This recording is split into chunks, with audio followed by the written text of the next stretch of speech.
I used to work at my dad's restaurant when I was in my later teen years. It was just a regular local place, but was open until 2 a.m. every night. During high school, I would only work after school until 8, but once I graduated, I started working the closing shifts to save up money for college. The restaurant would be surprisingly busy at night, all the way up until closing. Mostly, it was just people picking up online orders, but sometimes groups of friends would come in and hang out at one of the tables while they ate. I definitely preferred working at night though, as I would be the only one there and didn't have to listen to my dad bossing me around. Anyways, after 6 months of working nights, things started to get pretty weird. It was almost closing, around 1:45 a.m., and I was in the back cleaning when I heard the door ring. I finished up what I was doing and made my way to the front counter. There were 2 young men who looked really tired. One of them came up to the counter while the other one stood at one of the tables. "Our dining room is closed for the night, but I can still take a small order if you want it for takeout." The man at the counter just stared at the menu and didn't say anything. I stood there uncomfortably as the man shifted his gaze to behind me, as if he was inspecting the place. A few seconds later, the man by the table quickly walked out and the other guy followed. It was definitely the weirdest encounter I'd probably had, and I couldn't really think of any reasonable explanation. I kind of just assumed that they were planning on robbing me, but then decided otherwise for some reason. The next morning I told my dad about it, and he said I could start locking the doors at around 1:45 for the next few days. Another week went by with nothing unusual before it happened again. I had a customer picking up an order around 1:30, and almost as soon as he left, one of the men from last week walked in. It was the one that was standing at the table, and I noticed right away that he was wearing the same exact clothing as last time. However, this time he came up to the counter. He looked me in the eyes for a second, and then asked me if I could help him jump-start his car. The way he said it was really creepy, and it was very obvious that there was something else going on here. Sorry, I have to stay in the restaurant during my shift." His face immediately shifted into a frown. He said it would only take a minute and no one would know that I left. At this point, I knew something was very off, and I started to panic a little bit in my head. He started making his way back to the door, gesturing me to follow him. I honestly wasn't sure what to do, and was really freaking out, but my fight response was starting, and my adrenaline was pumping. It's worth mentioning that I'm not really that big of a guy at all, and this man was much larger than me. Plus, I was pretty confident that the other guy was nearby too, probably ready to jump me if I didn't comply. But I figured I was screwed either way, so I might as well try to fight. I grabbed a pair of scissors we had behind the counter and stood my ground. The man turned around again once he reached the door, and this time he looked angry and demanded that I followed him. At that same instant, a loud bang came from behind me, followed by the back door slamming open. I ran to the back, and as soon as the guy saw me, he bolted right back outside.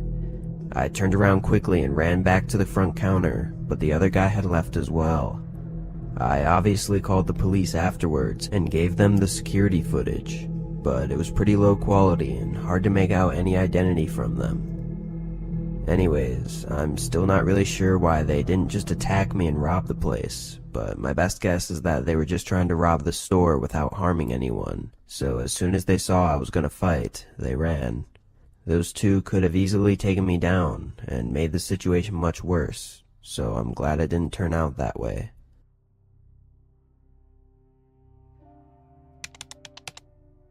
I lived in a small apartment for most of my 20s, as it was all that I could afford since I lived alone. My complex was small and only had 6 total apartments in it. Most of the people living there were older and retired, and kept to themselves. I actually liked the fact that I didn't have to interact with any of them every time that I needed to go in or out of the complex, as I'm usually in a rush or just not in the mood to socialize. Anyways, I lived on the top floor, and the room across from me had an old couple living there for almost 2 years before they moved out. I never talked to them, so I didn't really care, to be honest. But several months go by before someone new moves in, and another 2 weeks went by before I actually met them. I was getting ready for work one morning and preparing my packed lunch when I hear the neighbor's door open. I didn't think much of it until another minute went by and I realized that I never heard the door close. I finished getting ready and put my shoes on, then opened my door to leave.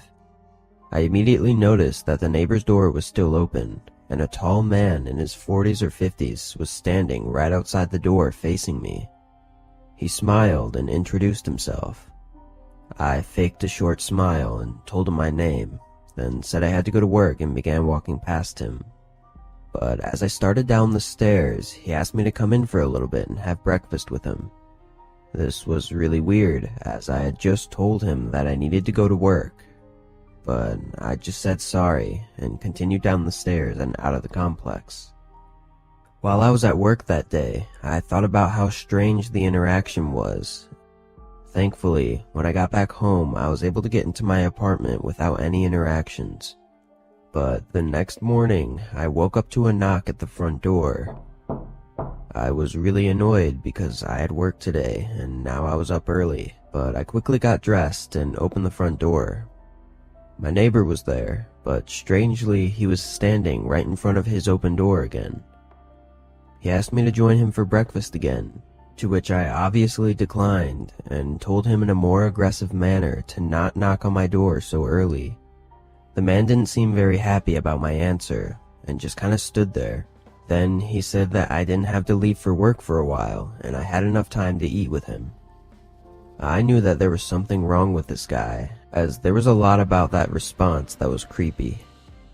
I firmly said no and then backed away and closed my door, making sure to lock it. Again, the more I thought about this guy, the more creepy and disturbing the interactions seemed. The rest of the day went by as usual though, and I got home around 6. I made some dinner and watched a movie, then got ready for bed around 11. I laid in bed for a while, thinking about my creepy neighbor and wondering what to do about it. I decided that if anything else happens, I'd contact the owner of the complex and have him talk to the guy. Then I leaned over and turned off my lamp and tried to fall asleep. But a few minutes later, I heard the neighbor's door creak open. I waited silently, listening to what the guy was doing, but I couldn't hear anything else. Again though, I never heard the door close. I was pretty nervous, unsure of what the man could possibly be doing this late at night. Eventually though, I drifted asleep due to not hearing any further noises for over an hour. I'm not sure how long I slept before a loud knock at the door woke me up. But these knocks didn't come from my front door. They were at my bedroom door. I shot up, completely terrified, and turned on the lights. The only thing I had to defend myself with was a small screwdriver on my nightstand. I grabbed it and stood next to my bed, shaking in fear, before picking up my phone and calling 911. When they arrived at the front door, I quickly got out of my room and opened it. I was surprised the door was even shut, but I told the officers everything and all about my suspicions of the neighbor. Unfortunately though, there was no real evidence of a break-in, and they couldn't do much at all.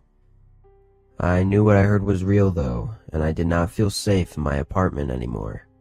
I called my sister later that day, and she agreed to let me stay at her place for a few days. Those days went by quicker than I hoped though, and I started driving back to my apartment on Saturday evening. I tried to stay calm, assuring myself that the guy had given up by now, and everything would be okay. I pulled into the parking lot and made my way into the building. The sun had just set, so the staircase was dim. I slowly made my way up, trying to stay quiet as to not let my neighbor know that I was coming up. Once I reached the top, I saw his door was closed and I got a big sense of relief as I quickly made my way through my door and locked it behind me. I dropped my bag in the hallway and turned on the lights as I turned the corner into my living room. I jumped back screaming as the man was sitting right on my couch staring at me with a wide, awful smile. I sprinted out of the entire complex and into my car, then called the police again and waited for them in a nearby parking lot. When they arrived about 10 minutes later, we drove up to the complex and they went into the apartment while I waited by my car. Surprisingly, they came out just a minute later with the man in handcuffs. They said he was still sitting on the couch and that they also found a small knife in his pocket. The most disturbing part of this whole situation, though, was that when he was questioned, he admitted to breaking in 3 separate times, and I only knew about the 2 incidents, which meant that at one point he was hiding in my apartment, probably watching me without me even knowing.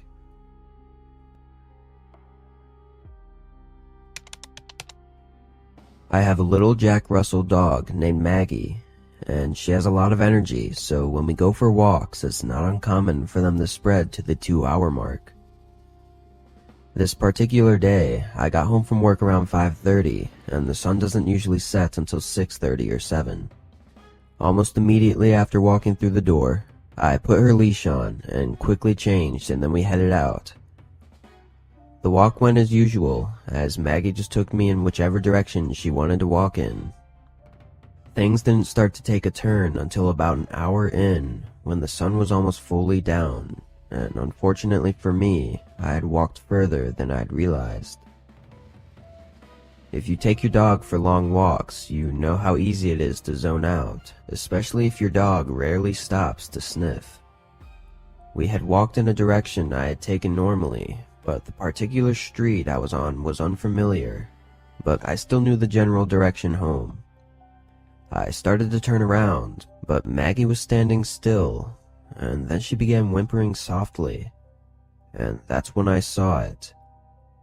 Through the soft light of the sunset, I could make out a huge coyote staring at us in the middle of the street. It was roughly the size of a golden retriever, with matted fur, and with its mouth partially opened, you could see its disgusting sharp yellow teeth. I knew exactly what it wanted. I picked Maggie up and started walking the opposite direction. I was a bit fearful, but for some reason I thought it would just go away. I didn't know these streets very well, but what I did know was that I had to keep moving. As I quickly continued, the coyote slowly followed, keeping its distance still. But the darker it got, the more scared I became, and after walking down random neighborhood roads in the darkness for a while, I came to the horrifying realization that I was lost.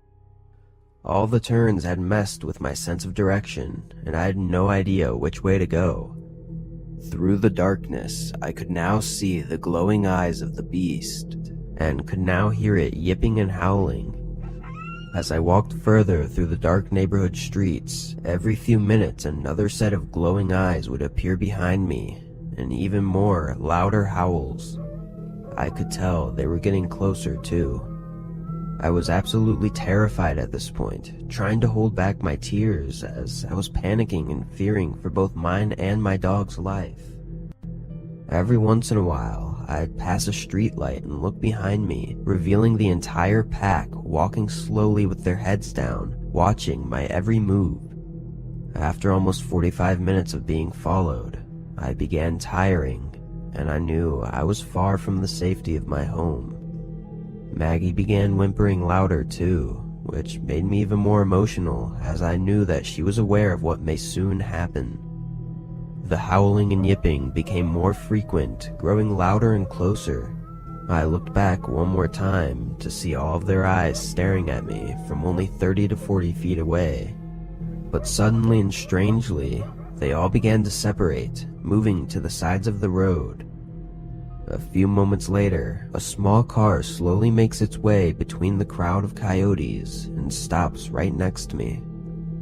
A lady rolls down her window and asked me if I needed help. I was so thankful for her and told her to please take me home. There are almost no circumstances in which I would willingly get into a stranger's car, but I really had no other choice. The lady was really nice and seemed terrified for me. I was crying at this point, knowing I had just been moments away from a grueling attack. She kindly dropped me off at my house, which was almost 20 minutes from where she picked me up. I live in a nice neighborhood, one where you don't have to worry about your house being broken into or carjackings. The only growing problem in our neighborhood, and many neighboring ones as well, is coyotes. It's been a few years since this incident happened to me, and as time went on, there became more and more showing up around town, getting bigger and stronger. The public knows to be cautious, especially in parks where there are tons of trees and places for them to make home. Signs were put up letting people know of the popular areas where anywhere between 3 and 20 have been spotted. There have been news stories coming out, such as groups of coyotes leaping over fences and taking small dogs, and larger animals being found torn apart in kids' parks. Very sad stories, and some even a little scary. But you never think of coyotes as being an immediate danger until you're being followed in the middle of the night by a pack of the hungry and merciless.